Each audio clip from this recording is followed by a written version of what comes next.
Benjamín Gagiola para Corte de Caja, Historia Política. Este año se cumplen 150 del natalicio de Francisco I. Madero.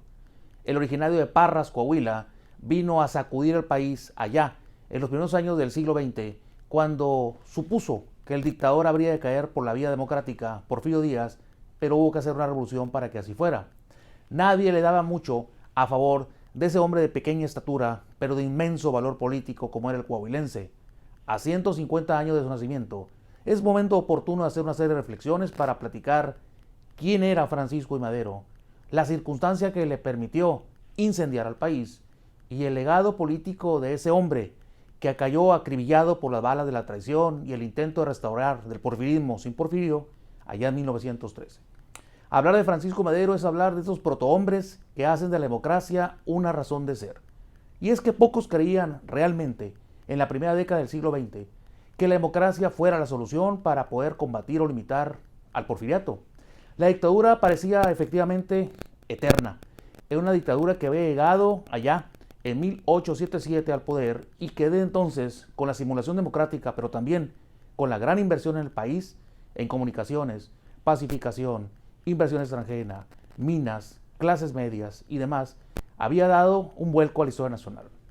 El porfiriato parecía imbatible, pero tenía roída la estructura o la base.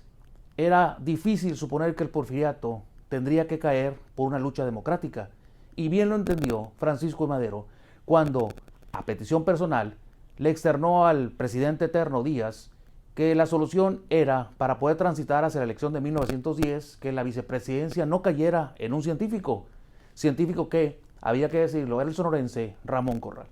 El dictador lo oyó, pero no lo acató. Estalló la revolución en 1910 y ese hombre de pequeña estatura, repetimos, pero de gran corazón y acendrado patriotismo, incendió al país. Entró en Chihuahua con las fuerzas revolucionarias en noviembre de 1910 y en unos meses más se firmaba allá en Ciudad Juárez, en 1911, los tratados con los cuales se iba el dictador al exilio para nunca más volver.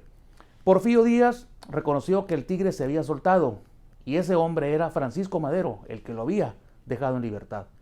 Y es que ese tigre hizo imposible la presidencia de Madero del 11, en que fue electo presidente, hasta el 13, en que la escena trágica le quita la vida junto con su vicepresidente, el tabasqueño Pino Suárez. La presidencia de Francisco Madero es una presidencia difícil, complicada. No es lo mismo ser candidato demócrata opositor que ser presidente de México. Batalló mucho con las rebeliones. Pascual Orozco y Emiliano Zapata, entre otros, al igual que Félix Barra y otros más, nunca se le van a disciplinar. Bernardo Reyes y Félix Díaz van a estar en este intento de restaurar el porfiriato. Es, a final de cuentas, una presidencia complicada. Es una presidencia donde las demandas sociales no están en la obra de gobierno y en la política pública de Madero. Y por eso, el Partido Católico, los medios de comunicación y sobre todo, el gran motor de la conspiración que era el embajador Wilson de los Estados Unidos, van a conspirar para tumbarlo. Si bien fue apoteósica la campaña de Madero, fue desastrosa su presidencia y nos deja un gran legado y una gran reflexión.